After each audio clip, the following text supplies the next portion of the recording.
Good evening.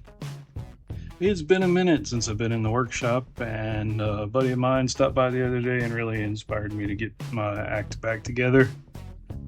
I've been doing DoorDash in my spare time, something about being able to instantly earn money with my time instead of, hopefully earn money in the future doing woodworking, you know, interesting comparison. But anyway, in the few hours that I've done with DoorDash, I've realized that I don't want this crap on my passenger seat of my car. So I've been drawing this up lately. The basic principle is this: the seat belt going across the back of the contraption there to keep it locked into the seat. This will go in the passenger seat of the vehicle that I'm doing DoorDash in. Kind of the idea here is a adjustable divider wall, hence the name, with pegs that I can move a divider wall forward and backward depending on which size of insulated bag that I am using that night. Strap hooks for some bungees to wrap around the seat, hook onto the seat bottom or something like that maybe, and then a drink holder platform. So this platform will actually sit up above, maybe 3 inches above the bottom of the platform there, so that the drinks can sit in these little slots I'm going to cut. And I'm thinking, so far the most drinks I've ever carried in 50 deliveries is 4. So I'm thinking if I do 6 of the 3-inch holes and 2 of the 4-inch holes for the big old super drinks, that should be good. And then I'll leave a blank space here and maybe cut a couple holes in here for straps to go across pre-made drink holders if I have them. Ideally, I'm going to wrap this whole thing in the insulated aluminum foil topper, and then try to maybe put some sort of a lip to that so that it'll catch any spills. But I was poking through what I have in the shed tonight, and this is what I found. I made a divider wall for a safe with this stuff, and it's 1/8 inch thick plywood, and I really think it's going to be perfect for the car because it's super lightweight. Number one, it's got this veneer on it, so it shouldn't absorb much if anything drips on it. And pardon my blocking the camera there, and my design calls for an 18.5 inch wide. I've got plenty there, and then I only need 19.5 deep.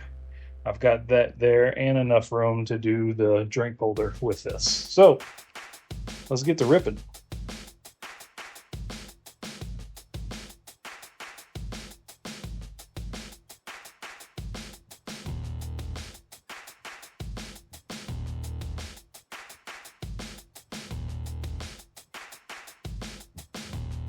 I started thinking about executing on how to do the drink holder platform, and I was just sitting here thinking, why do I need a platform to put pre-made drink holders on when I can just make a narrow strip here and just fill it full of drink holders? And then I've got more room this way for whatever I want to do as far as the insulated bag. So I'm going to execute on that. I was just looking at the hole saws that I have. I've got a couple of hole saw kits, and this one is like a 3 1/4 interior dimension hole saw. So I feel like that's about the right size.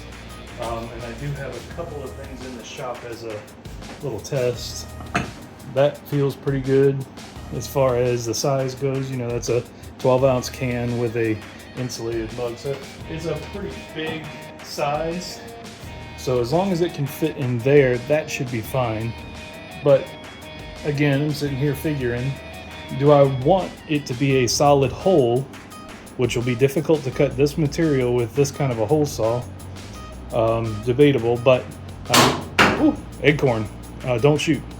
Anyway, I was gonna trace this out and just punch through it with the drill press, but I was thinking some drink holders have like a little opening and then a circle, and then an opening, and that would be super easy to do on the bandsaw. So I'm going to give it a shot with the hole saw because that's going to be stronger altogether, and this is pretty thin material, but just wanted to bring you in on my thought process. You know, you can only think up so much when you're designing until you begin executing.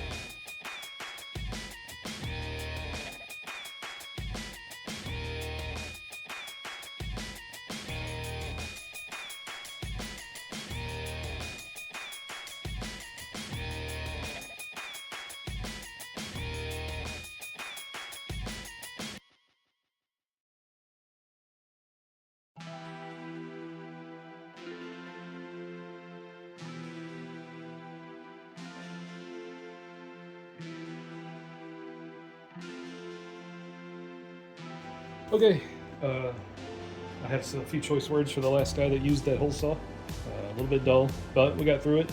I thought I was being smart by cutting on the other side so I didn't pop this veneer out, but unfortunately I did, and it looks a little rougher on that side than on this side, so I'll probably end up using this side as the top.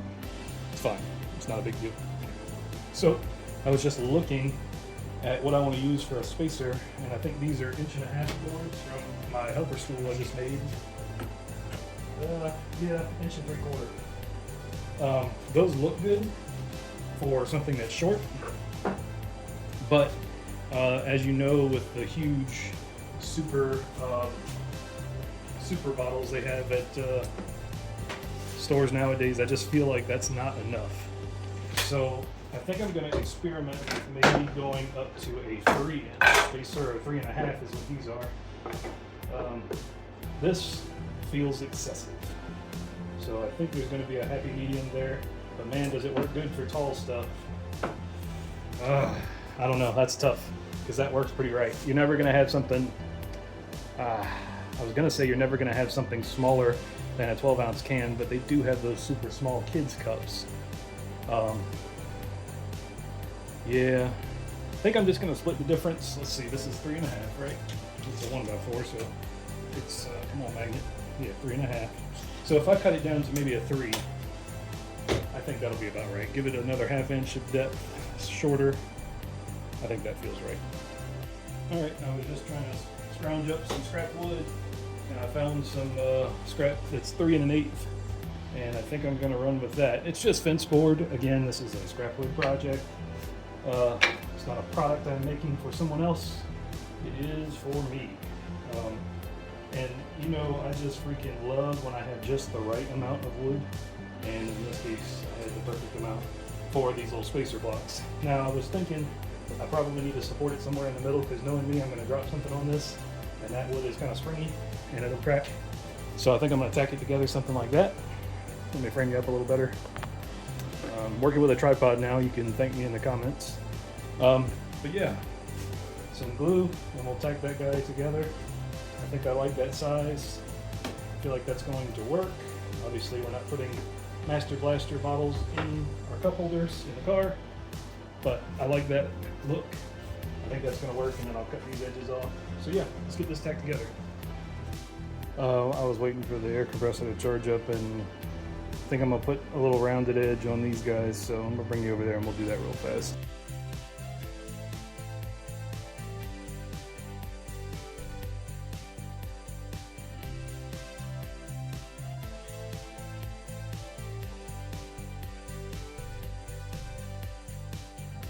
Yeah, that was as crappy as it looked on camera, I'm sure. Let me get you in the frame. Yeah, big old divot there. Didn't quite get it there. It's something about the grain orientation as wood, it just didn't want to cooperate, but you know, I just sanded the edges clean. It's good enough for now. Okay, ready to start attaching. Weapon of choice is going to be a 1/4 inch crown stapler with, what are these, 1 inch? I think they're 1 inch staples. Choosing that over the nails because I know this material likes to split, so I feel like this will hold it a little better. and with the veneer on there, glue's not really going to work, so I need a good strong mechanical bond that is more than just brad nails. So that's what I'm going to try. If it doesn't work, maybe I'll try some CA glue or something.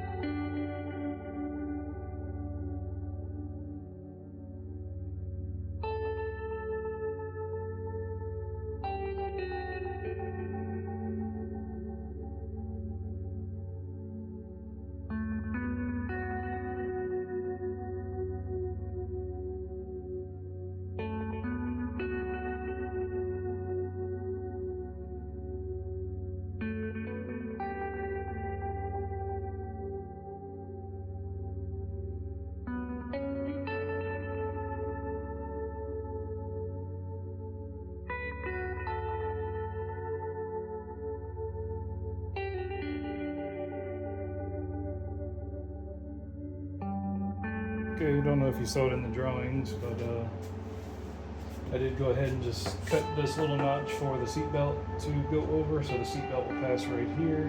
I wanted to make it about the waist size of the waist of a normal passenger, but also there's the indentations on the side of the seats there, so I'm trying to set this inside of that and have the seatbelt go over it. So if the seatbelt's just sitting there, obviously this whole assembly can slide forward. So my thought is to add a piece of wood just like that and attach it that way.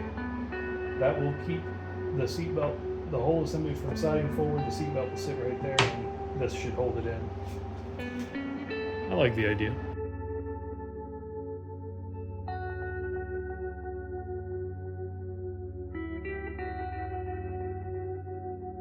Okay, yeah, I just ran a strip. I scored the underside of this veneer with a knife just to try and give it some sort of chance to glue, hold, and then stuck these clamps on there. I think that's where I'm gonna leave you tonight. I think I'm gonna break there as far as this project goes. I do like what I'm seeing so far. I do like how the cup holder has come out. It's nice and strong. It's going to do exactly what I wanted it to do. This feels like enough room. The next thing I've got to build is the structure for the underside to make this sit level in the car. That's the objective there. I want it to sit level so that the food doesn't have a tendency to slide backwards or fall backwards, or if it's not sitting properly on the seat, it'll fall to the one side or the other. So I think that's what we're going to do next in the next clip you see, which will be in a day or two for me. So see you then. All right, we're back at it. Next piece we got to work on is this guy right here. So let's go bring this guy right here in the car and see how we're looking. And we'll bring a level and a tape measure to see what kind of distance we need to add to the bottom to make it sit level. Here we are in the car. I'm just realizing that I still need to round these edges over here. But this is a 99 Toyota Camry. And yeah, I like what I'm seeing so far. I brought all my little spacer blocks out that y'all have seen in other videos maybe. None of those worked. Thankfully I also brought a 3.5 inch out, which is just a 1x4, and I stuck it under there. And I'm gonna zoom in. She's sitting level. So I think that's what I like. I was just kind of looking at some of the stability. It's working like I intended with that back piece, keeping it from sliding forward, but I'm gonna have to put some sort of a clip here to wrap around this bar to hold it in. Something like that. I got some work to do on stability, but I do like the overall design and appearance, and I achieved the goal I was shooting for, and not making it too long so I can still put things there. So yeah. Okay, I'm still trying to find that balance of when to record and when not to record, but I just made an arbitrary kind of line across here and made equal space here and here. Acorns are falling, so beware. I got the jigsaw out already. I'm just gonna go ahead and cut this and see how that feels. This is about the length I had of the spacer block I was using in the car, so I feel like that's probably good enough to bring some support to the bottom first of all, and hold it at the right height without rubbing on the seats too much. That's another thing I'm gonna have to overcome. I'm gonna maybe put some felt on the bottom here just to keep it from rubbing on the seats too roughly. I might even have to do that to the back. So something to think about, but for now, let's get to cutting.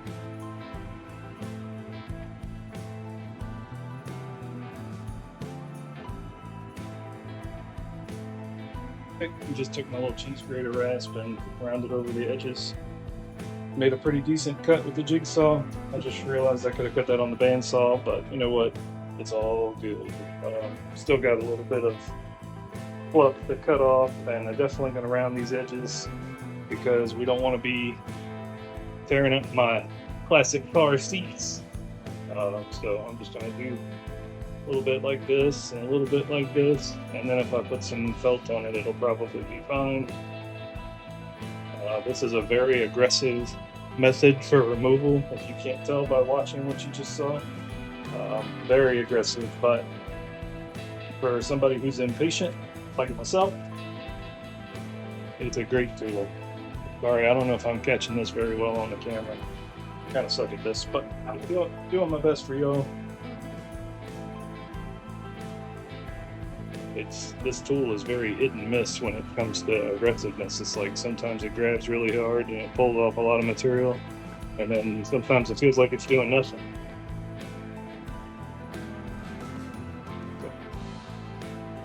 Just about there. I'm trying to get you some non-time-lapse footage because I know that gets tiresome to watch. At least it does for me. And I am trying to apply what I enjoy as a viewer on YouTube to these videos. Wow. Okay. Glad I caught that. I think it just broke. It did. It just broke. Look at that. Well, so much for that tool. Yeah, this is just a rasp. Thankfully, I have some more for I'll show purchase. This piece is probably good anyway. Yeah. All right. Well, that was enjoyable. All right. Because this is going to have a fair bit of racking on it, I'm not going to use the staples for this. I think I'm going to use screws and glue. I'm just taking a look at where these things are going to sit and how it looks. I should really go put it in the car and try it. Takes 30 seconds. Let's do that. All right, glad we went look. Originally, the plan was to set it flush to the back, but after looking at it, I think it's best to set it in about 3 inches, about that far, because of how it fits on the seat. Yeah, I think I like it about right there. That'll keep it nice and smooth. Once we get some screws punched through there with some glue, I think it'll be good. All right, putting you back in time-lapse punishment zone.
Okay, so this is where it's sitting after attaching those guys underneath, and you can see it's sitting pretty much how I want it to. Not really fully touching the upslope of the seats, but sitting flush there, and I'm going to do something to pad that. You can see on the level right now that it's sitting proud, so if I add any more to the bottom back there, it's going to start to really make it lean forward, which is good.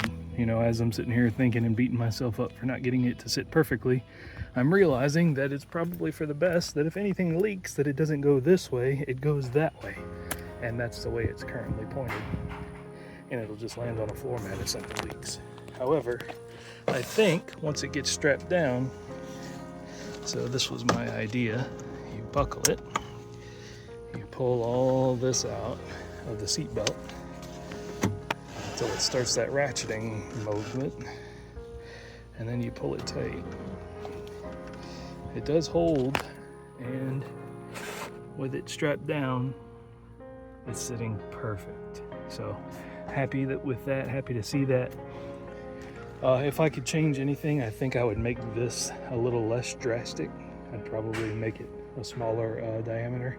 You can see what my intention was to match this with this, and I got it pretty close. So let's go get some of that insulation and put it on here. All right, I just notched the plastic there to go around these little feet here because I was sitting here thinking about my plan. My plan is to cut another piece to lay on the inside there to protect the wood from the condensation. And what I'll do is I'll just notch out for these guys, and it'll sit flush to the edge that way. And then I'll just take aluminum tape and I'll cover that seam right there.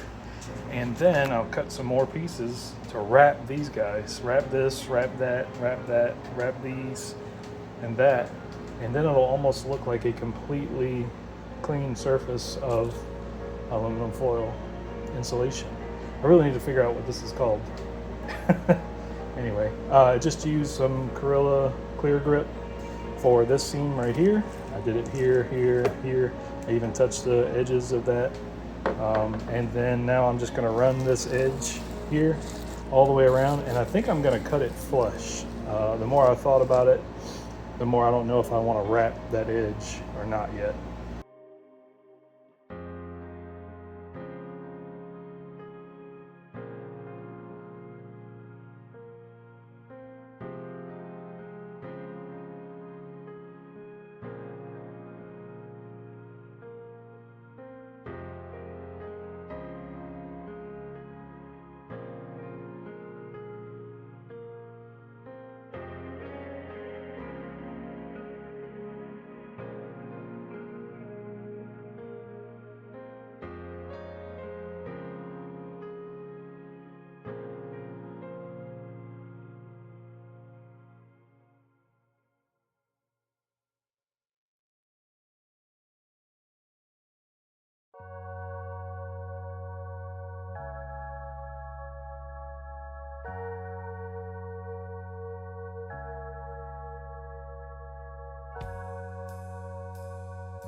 That's where I'm going to leave it. This Gorilla Glue says it takes 24 hours to cure, so I am excited with how it turned out, to be quite honest.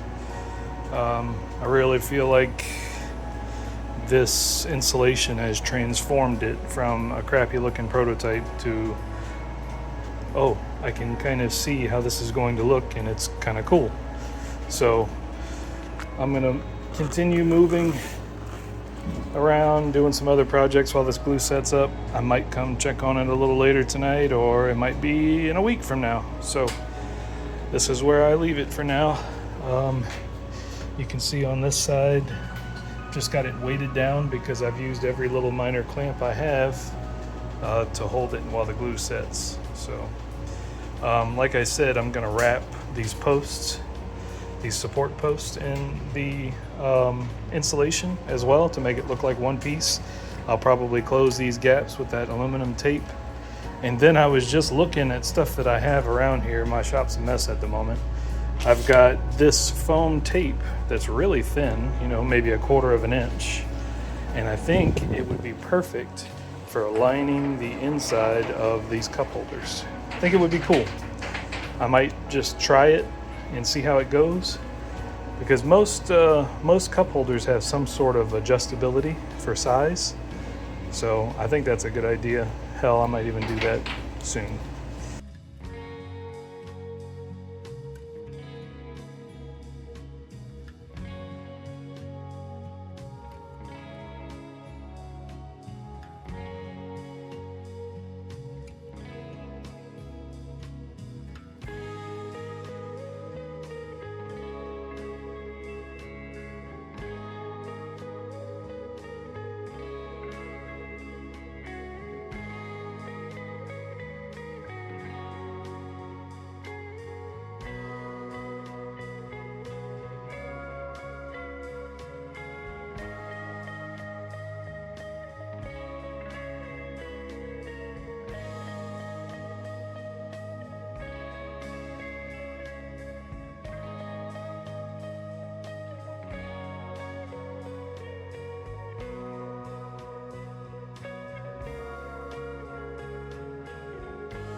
All right, I screwed up in that time lapse there and forgot to record when I shifted up, but I just cut little pieces and then wrapped it around right here.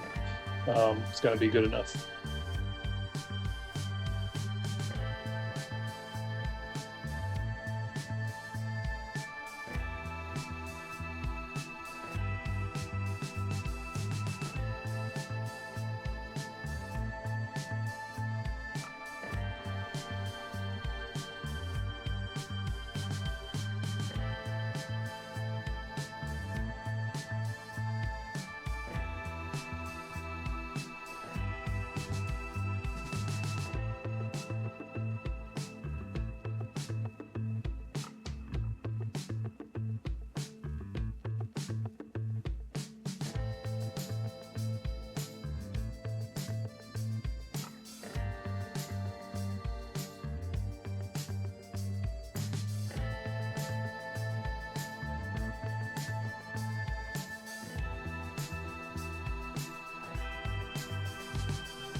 Okay, apologies for the AC noise. I am closer to the AC on this side of the shop, and normally I'll have the camera over there, but I was just discussing this with the wife who visited. I'm at this stage now where you gotta know when to stop, right? So in my head, this is a prototype. I'm experimenting with a design. How much time do I want to spend making it look cool? How much time am I spending to make it look interesting for a YouTube video? You know, because that's kind of my objective here. This is supposed to be an interesting video. And through the camera, this looks cool. Like it makes it look like it's all one piece. You know, it's not a scrap piece of wood that I just haphazardly stapled in there. It's meant to be, you know, it's all one. But if you get close, it's like, man, I don't know. So I'm at that stage now where I can repeat this process on the rest of these, and I think I probably will, just to finish it, and then maybe call it good there. Off camera, I put some down here, but I can already see that it's not going to stick well. I need to put a little more, but that's just to kind of give it a smooth surface so there's nothing to grab on the seats. I have admittedly gone crazy with the foil tape, so just be aware that I'm aware of that. So yeah, I think I'm gonna go ahead and just finish it, put these sides on so it all looks like one piece, and then call it good. This was actually a success. I know I discussed it and then I just jumped straight into the time lapse, but I came out here and I was looking at it and I was inspired, so I kept going. And yeah, that stuff is good. It's strong. I mismeasured on a couple of these, but you really can't even see where I patched it in. The glue on the back of this stuff is super strong. So yeah, that's going to be neat. I think I like that in the cup holders.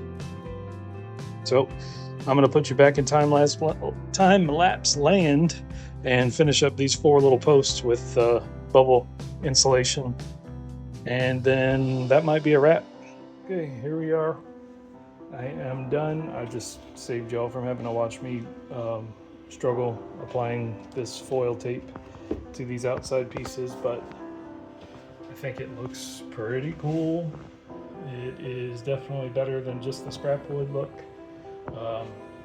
At the end of the day though, this will protect that wood from any spills or anything like that, and it's got a little bit of a texture to it, so it should help things from sliding around.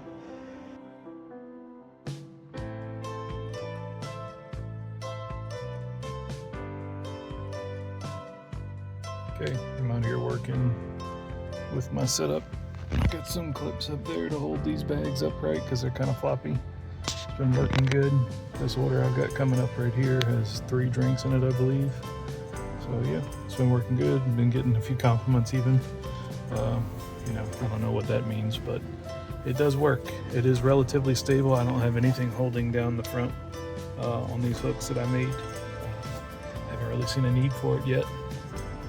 Basically my setup is this. I have 2 of these bags that are about this size. If I have 2 large orders, I'll flip them to go front to back. This can hold up to a 12-inch pizza. Anything bigger than that, I end up just going on the back seat with it. I got a couple pizza bags I just leave down there. And yeah, that's about it.